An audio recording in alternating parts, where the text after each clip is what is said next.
Oh wow, I'm loud. Well, thank you for coming over to my talk.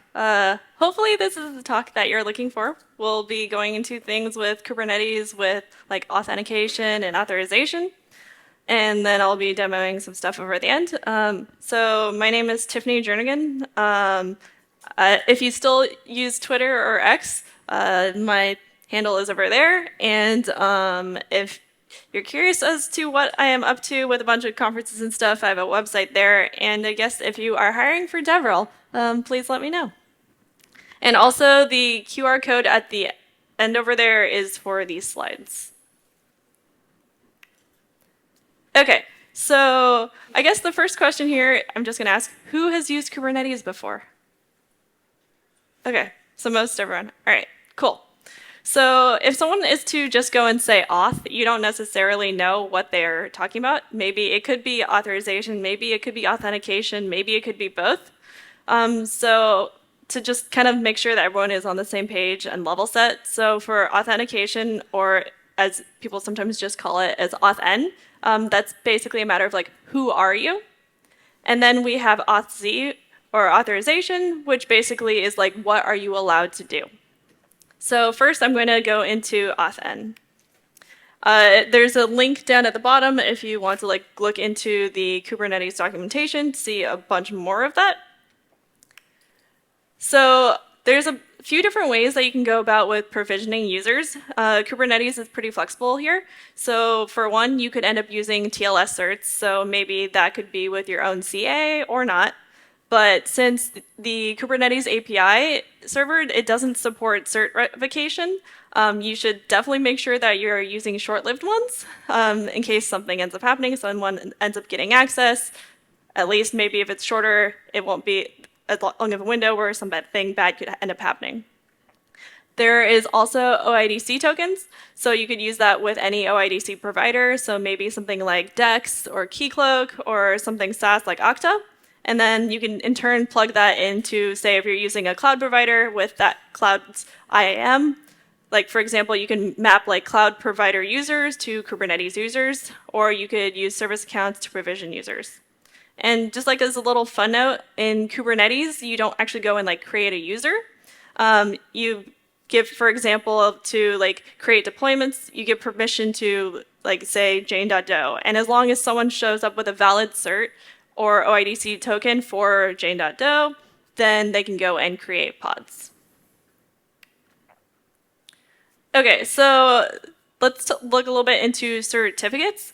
So this is just like one example. So basically, the commands here show like how to create a certificate signing request or a CSR with OpenSSL, since that is super common and widespread, that you probably all have it on your machines already and don't have to go and install it. Many folks might prefer to use CFSSL, which is Cloudflare's, or you could use like Vaults or some other certificate authority that you have out there. So then after you go about doing that, then you end up transferring the CSR to the CA. This is done differently depending on like what kind of cluster you end up having. So for instance, if you are using self-hosted or you're using like kubeadm and want to experiment, this is an example that you can end up using. Again, this slide, I can show the code later, or the QR code for the slides later, so you don't have to go and memorize things. This example basically assumes that we have a cluster that's deployed with kubeadm, and the CA keys, they live specifically in etc, Kubernetes, PKI, and ca.key. So there's also going through the CSR API. So when you have a CA, you go through a CSR process, and the CSR API is in the Kubernetes API, so then you can get certificates from it. It basically makes Kubernetes act as a CA. And then you can just see that it's just a regular kubectl apply with your very familiar YAML, because it's pretty hard to escape YAML if you are dealing with Kubernetes. So then after you do that, you can go and basically approve it using kubectl certificate approve. And then you can go and retrieve the certificate. You do just like a kubectl get on the CSR and then base64 decode, and then you end up having your file out there. And then you end up afterwards needing to give that file back to the user. So after you have the certificate, then you need to add the user with the key and the certificate to your kubeconfig file. So that's basically like just a high-level thing if you're specifically using certificates. Then we also have the ability to use tokens, so dealing with OIDC. So if you have like a conceptual understanding of TLS, then you'll probably have one for OIDC as well. Things are different depending on like whether you're using a self-hosted cluster or not. If you are, there are a couple flags that you need to end up adding for OIDC issuer URL and OIDC client ID. So on like if you're dealing with a managed cluster, for instance, you may want to use the OIDC that comes specifically with the provider. A lot of integrations when you're using some sort of provider are easier than using something external. Basically, there's usually some sort of like quasi-transparent integration with like IAM. Generally using like OIDC under the hood. And then you can have it automatically be using IAM, et cetera, and just like have it do things for you. There are a few links here that give you more information that you can also look at later. And like if you are not using a cluster that has things like that, where you can easily integrate with something from that provider, for instance, then or if you're already using something like Vault and certificates, or you're invested in TLS certs, then you probably just want to keep doing what you're already doing. So another way is with using service accounts. So if you're not already using like TLS certs, you may not want to get started there for just that. You may want to instead start at service accounts. So service accounts, they're typically used for like processes, for program services like running autonomously on a cluster, but nothing stops us from using them to manage access and permissions for users, even if that wasn't necessarily what they were meant for in the first place. For demo purposes, this is what I'm going to be using. I'm going to be using service accounts, using role bindings, and just going about it that way versus going through like using certificates or OIDC tokens. And basically, if you don't want to like set up everything of trying to figure out things with TLS certificates if you haven't already in the past, or using OIDC-based authentication, this is a good place to start to at least get like a fundamental understanding of how to go about things. So a service account basically is just a user with kind of a bit of a funny name. So you can kind of see that at the top there. You have a system, service account, and then whatever the namespace is, and then service account name. Every namespace that you go and create ends up having a default service account in there. You could end up using the default service account in each namespace that you have when you're just starting off, and then you can also go and create your own specific service accounts and have specific permissions that you want to give for that. And so there's also service account tokens. So they are JOTs, so like OIDC tokens, but they're generated by the Kubernetes control plane, specifically a controller in the controller manager. So for instance, every single time that you end up creating a new pod, there is a bound service account token that is inside of that pod, which changed quite a few, like over a year ago now. But basically it was made so if you have a pod, you have that token, instead of having a secret that sits around, as soon as that pod is deleted, then that token goes away. So who here has had to deal with RBAC in some form thus far? Okay, a few people. Okay. So yeah, now we're going to specifically look into this side of things, and this is now on the auth-z side of things. So just kind of as a high-level idea on Kubernetes, basically first you go and you define a role, or you could end up having a cluster role, so basically it's for the entire cluster instead of for a specific namespace, and that has a collection of permissions, so things that you can do. For example, it could be, can I view the pods in this cluster? Can I see something in this namespace? Can I create a deployment? Basically any specific type of thing that you could do to interact with the cluster. Then basically afterwards you end up needing to bind that role or cluster role to a user or group or service account with a role binding or cluster role binding. So there's some cluster roles and that are out there by default. So there's one for like being able to just like view everything that is in the cluster. So maybe if you're just like initially playing around, you can start with doing that and then change the different permissions that you have out there and get it down to as little or as few permissions as somebody needs to actually be able to do something. You don't want people to basically have cluster admin access where they can go and delete everything that is there. Bad things could potentially happen. So basically there's also this command. So basically you can end up like seeing like what different resources are and just kind of like getting a little bit more information based on that. So here is an example role. So basically like you can see that you have your role, you have your metadata. I just gave the namespace for DevOps because again, for regular roles, they are bound to a specific namespace. So for this one, basically, I just gave it the general API group, which is where pods are located, and I want to have the ability to get them and do a list. So like if you have a list, be able to like see what they all are and get information on that specific pod.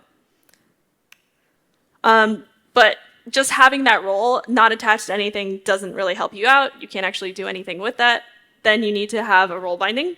So basically, we can just see that it is calling the specific role that was created. This example is just using the default service account instead of going and creating your own, which again, you can go and create your own, but this is just a basic example of that. So after you go about basically being like, hey, I'm going to give these specific permissions to maybe this person or maybe like some sort of CI/CD, just like change depending on what you want there, you should make sure that you're actually giving the permissions that you think you are. Otherwise, that could also be a problem. So by default, there is a kubectl auth cani --list. And with that, you can actually just see what permissions are available. You can do it as a different user. If you are like, if you have full access cluster, you can see if another user has the specific access. There are a bunch of other plugins that you can end up adding as well. So these are a bunch of different ones that can also let you do some auditing and figure out more information. Okay, so this is where we go into demo things, and we'll see how that works.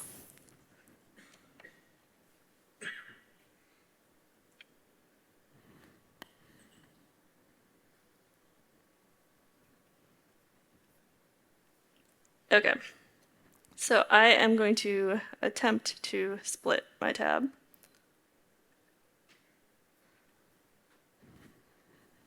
At what point on the screen can you no longer see? Like, can you see the entire thing, or is it down here kind of probably something you wouldn't be able to see? Okay, I'll just go as is, and if someone can't see, then I can adjust stuff for it. Okay, so who here has heard of the tools like kubectx and kubeNS? Okay, a few people. Cool.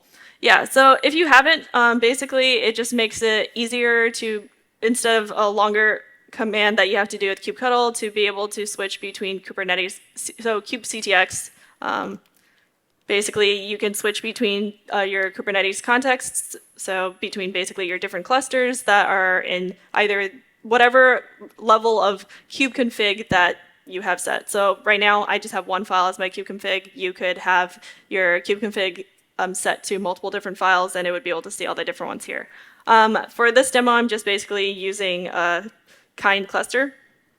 And so then we also have kubeNS, and basically for this, or okay, that's not great.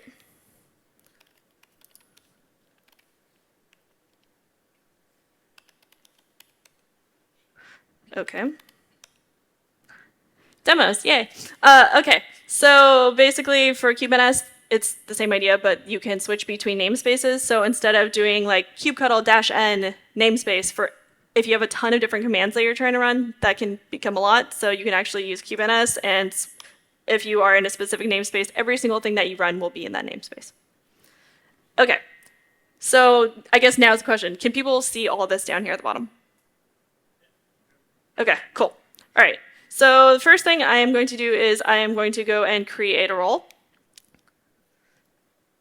Or actually, no, I have my, okay, backing up. I have my DevOps namespace because I want to be lazy later and go and delete stuff.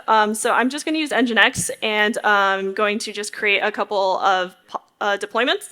So if I I have K set to kubectl because I'm lazy and it saves time. Also, if you're doing any of the like CCAD or other exams, having fewer characters helps. So first, I'm going to just make one called Nginx. I'm using 1.24.0 because I already pulled it down, so it uses less time because internet. And I'm just going to make another one. So right now, if I do git pods, I can see that there are 2 of them. It's starting to get up and running. If I go over here, I am going to create a pod. Okay, so who here has heard of Nixery before? Okay, just my lovely co-speaker Matthias, where we talked about it before.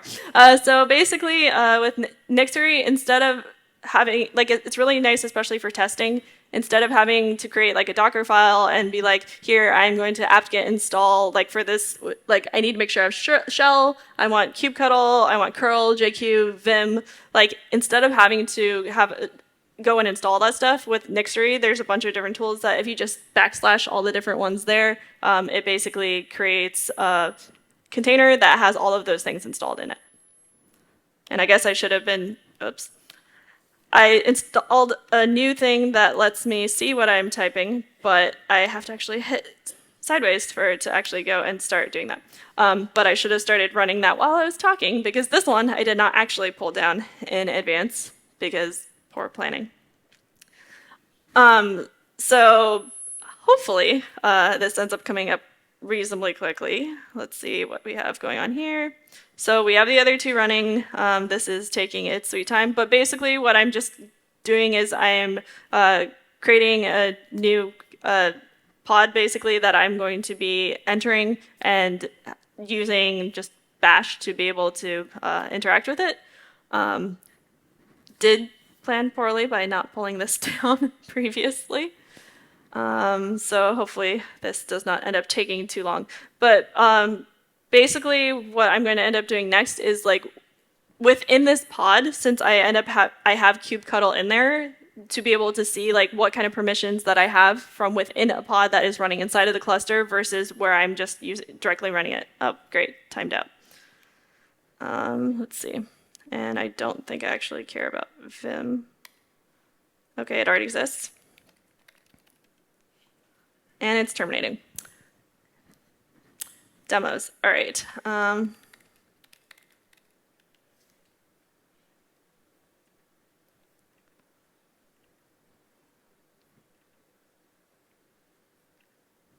see.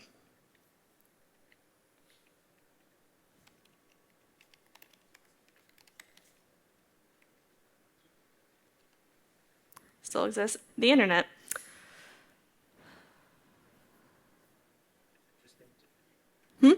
Yeah. But it's more so, I don't know if my internet is fast enough for it to actually pull it down before it times out.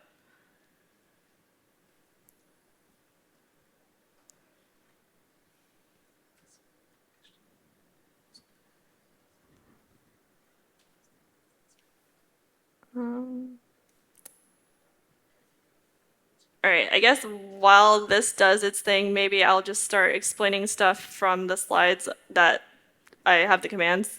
Worst case, I bug Matthias and ask if I can tether to his internet.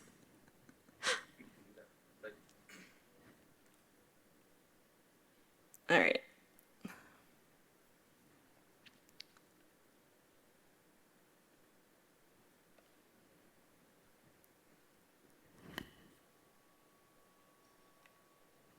Okay.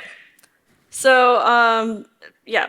Basically, what I was doing is I was just creating I already created the namespace. I just created 2 deployments that are running the exact same image.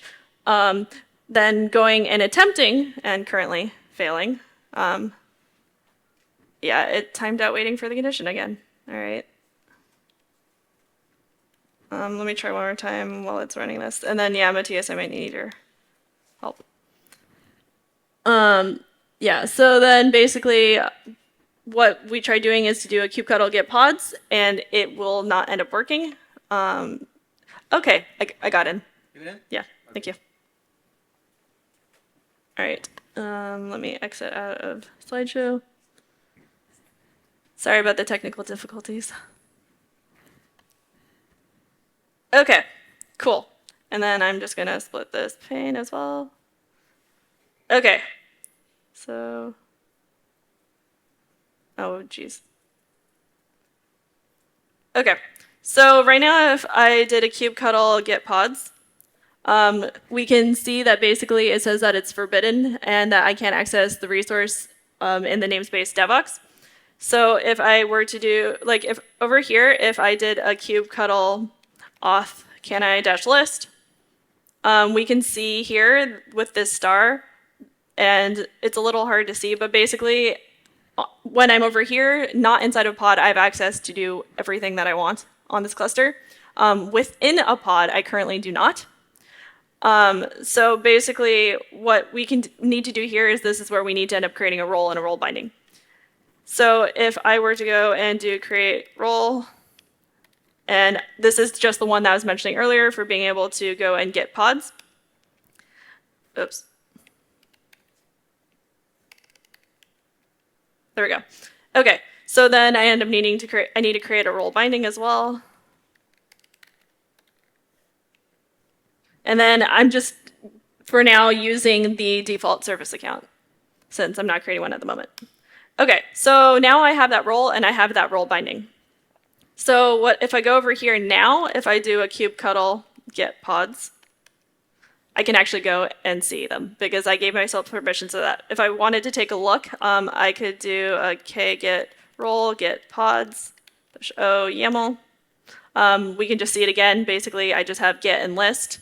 If I wanted to do a kubectl delete pod, and I try doing that, I don't have permissions, so I can't go and do that. Okay, so if we were to do a get pods and -v6, basically then we can see that there is this path here. You can see that it's v1, namespaces, devox, and then pods. So what we could end up doing here is I could do a curl on here. I am doing -k right now as insecure. That's not what I'm going to keep doing later, but just to at least get somewhere with it. But if I do a curl right now, we can see that actually it is forbidden. I can't actually go and do that. But right now I can do a kubectl, but I can't do anything like that. So basically, we want to go and change that. Basically, what is happening is that with kubectl, it has access already to that service account token.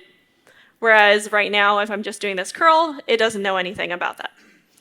So basically, if we look in /var run secrets Kubernetes service account, if we look in, yes, we'll do ls. We can see that we have a few things in here. We have RCA, we have our namespace, and then we have that token. So basically, if I did a cat on this whole thing, we can see that I have a giant token there. If I were to go and copy this and not the sh part, and then let's, okay, so if I go to jot.io, you can go and actually paste your token in here, and you can actually see a bit of like, it actually means something. Like for us, this doesn't really mean anything, but actually when you put in here, you can actually see things like, hey, there's my namespace devox. I can see that I'm in that tester pod at the moment. And there's like the signature and just basically like, you can see that kind of information. So if we go back over here, and if I export my token to that, I'm just going to do a cat. Oh, geez.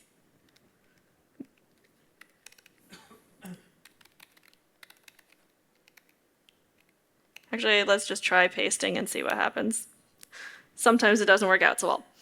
Okay, so if we also take a look at, if we do env, we can also see, so we see we have a token, but we also can see that we have like the Kubernetes port and we have like the source host and all that stuff. That's what we saw earlier when we did the -v6, which was just increasing the verbosity.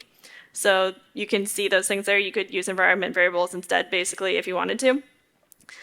So basically, if we were to go and do that curl again, so we're still, for now, just going to be doing it as insecure.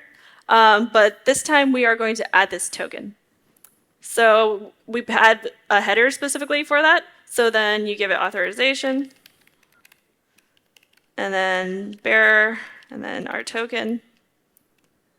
And then I am going to use JQ, which I installed in here, and then specifically look at our metadata and our name. Did I do it lowercase?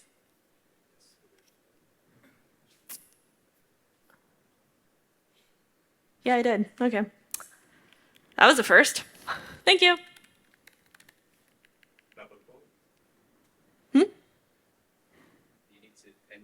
Yeah.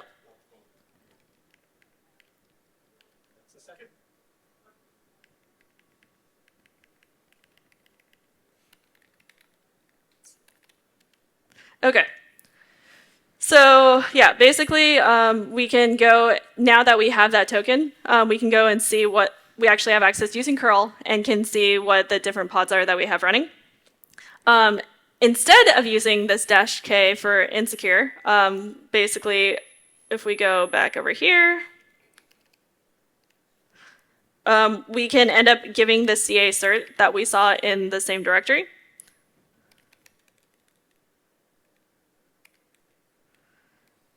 And then if we do that again, so now we're actually using that file and using the token, and we can actually see what is what the pods are in this namespace.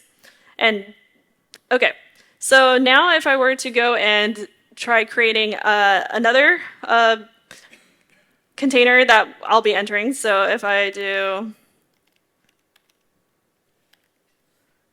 okay. So ideally, this is the same image, so hopefully it does not take forever. Okay, there we go.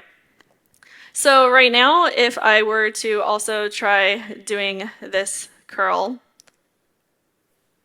since there's no token at the moment, at least for that one, it would fail. If I tried doing a curl right now, it just would not work as well.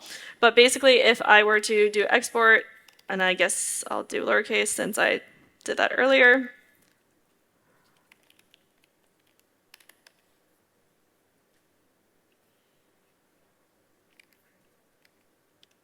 Okay, so then if we go and copy this curl,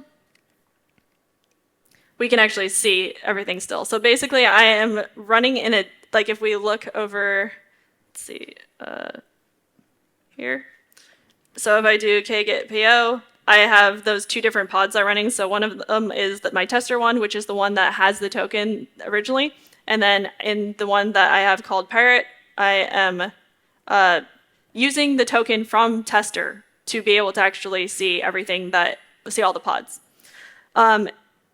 Basically now, if I were to go and exit out of this, so my tester pod is now deleted. If I were to go and try doing this again, well, JQ can't do anything with that, but basically that token is no longer there anymore because I have now went and deleted that pod. So basically it ends up failing. So that's the whole concept of that bound service account token, which, yeah, again, before there was a secret that would just stick around, and therefore if someone gained access to it, it would be a lot worse than being able to just go and be like, hey, well, I'm just going to go and delete my pod, and then you no longer have access to it. Okay, so then let me go and exit out of this one. Okay, so let's do a little bit more than just being able to go and just like visualize or like see what pods are running specifically in a cluster. Since, I mean, that's useful, but you probably want to actually be able to do something with it. So what I'm going to try doing is being able to just creating a role and role binding for being able to actually do things like scaling for a deployment. So we're going to go and this time actually create a service account. So basically, instead of using the default service account. So if I just did kget SA service account, we can see now that there's two of them, the default one and the one that I created. So if I were to do another run, so basically if with the way that the kubectl got changed at some point in time, you could actually do -- service account. I actually talked to the person who removed it and they didn't even remember why they removed it. But unless it's changed again and to go back, which I haven't actually verified, basically you need to do this overrides thing and give it JSON and actually tell it then that the service count is scalar. So it's a little janky looking, I guess. Flag image not set. What did I do? Oh, it's because I keep doing this thing where I'm so used to basically where I don't have to hit the side arrow to actually run my command because I installed this helper like a week ago. Okay, so what I'm going to do this time is I'm just going to go and create just a cluster role binding to start with to basically be able to just use the cluster role that already exists for being able to view everything in the cluster and then start taking away permissions. So if I create a cluster role binding, so basically this is just giving it a view. So and then I'm giving it my service account for Devox and Scalar. Whoops. Again, I will eventually learn how to do that. Okay. So in here, if I do a k get all Kubernetes or kubectl because there's no k in here, get all. Get all doesn't actually get everything that is out there, but it gets a lot of the important stuff that you may care about, like your deployments, your pods, your replica sets, etc. And I guess what I should have done before creating this cluster binding was to try just doing a kubectl get all, but basically it would have been how it was before, where you can't actually go and do anything. If I were to try to do kubectl delete deployment, and then if I try deleting Nginx, again, I don't have permissions to go and do that.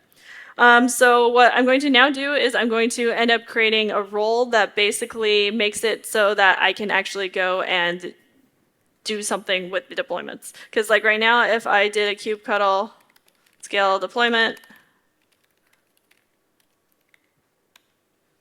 I don't have permissions to be able to do that. So let's go and create a role for that.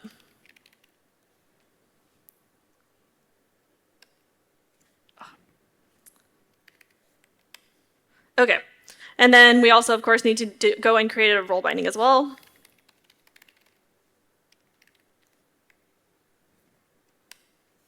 Okay, so now if we go and try to go and scale it, we're actually able to scale it. And like you could also, for instance, if you didn't already know beforehand, you could also scale things to 0. So that's pretty cool sometimes, because if you don't want something always running and using up resources for whatever reason, but you didn't want to completely get rid of it. But if I were to go right now and try to delete again, oops.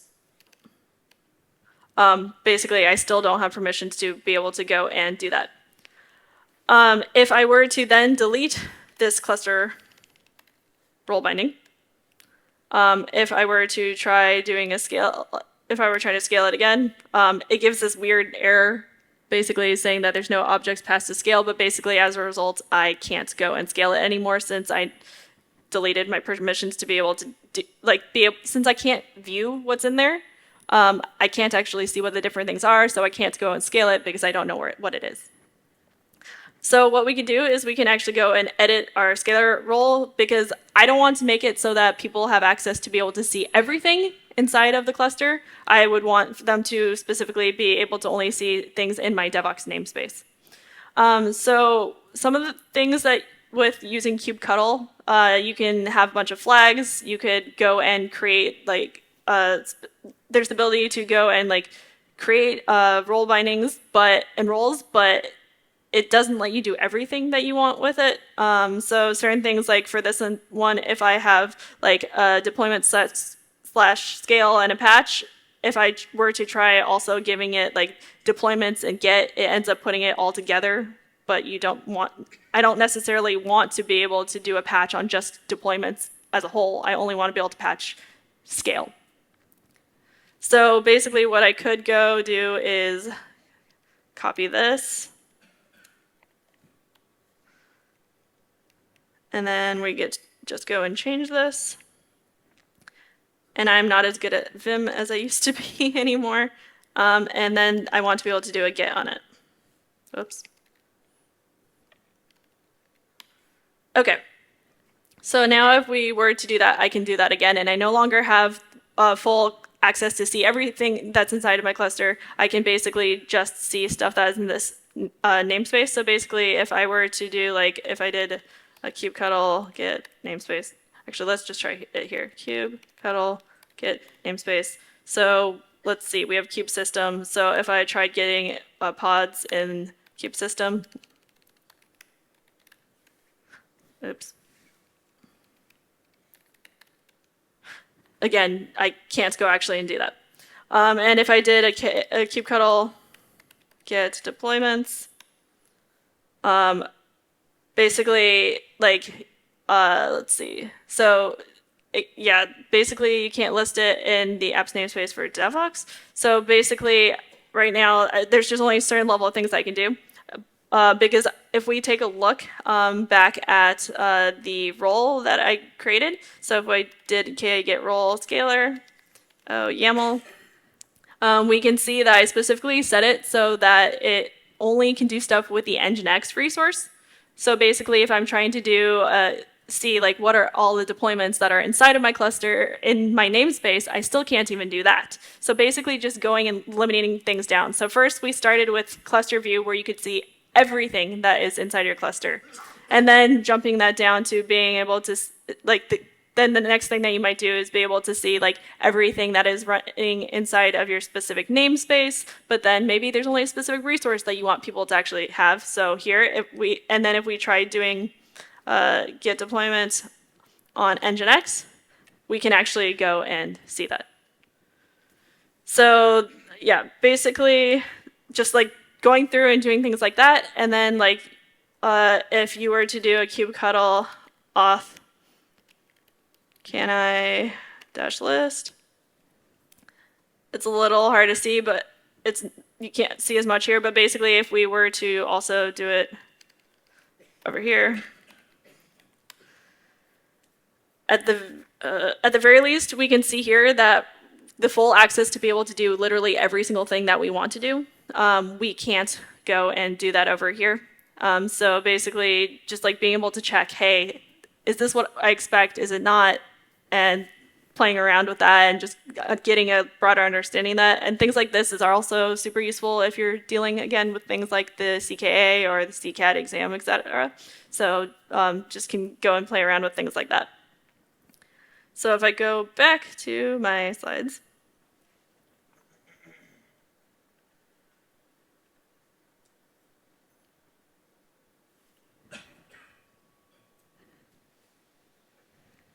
So yeah, basically, like if you end up wanting to look at the slides, every single thing that I went through is in the slides, so you can go and run that on your own cluster.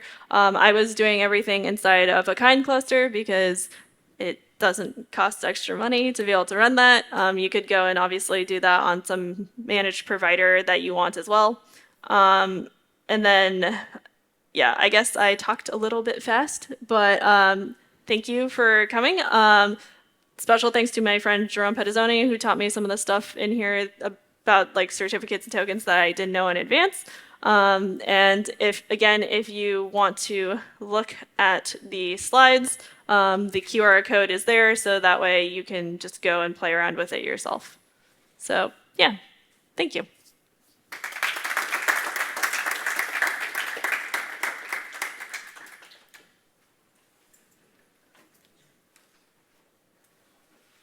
And also, if you have any feedback, that would be awesome, because I always try to make things get better through different iterations. So, yeah.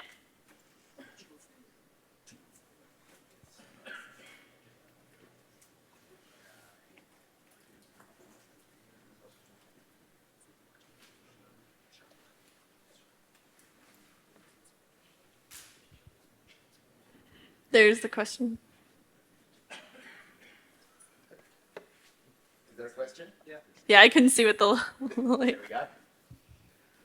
Hi, thanks for the great talk. I just wanted to ask, how do you deal with your pod accidentally going away? So how do you redistribute these tokens to containers which should get them, or to pods which should get them, right? Because it's tied to the life cycle of that kind of parent pod. Well, ideally that you don't end up having just like one token that is specifically for every single pod that like basically depending on how you're interacting with it, you're not necessarily within that specific pod and trying to reach out to stuff. Like if you perhaps you're actually specifically just like dealing with being on the cluster, and then you or your scripts or your CI/CD are dealing with kubectl, or you're using like some sort of client library for some sort of language. In that case, you don't actually have to carry you mainly don't have to deal with this one specific pod and that specific one's token, because you shouldn't be sharing that token across all of your other ones. Each one has their own token, and just making it so that you are giving the permissions that you specifically need for that, if that makes sense. Yep. That way, if it dies, you don't care. It's just, that was just me to show you that it's a bound token and therefore it goes away. Sure. Okay. Thank you.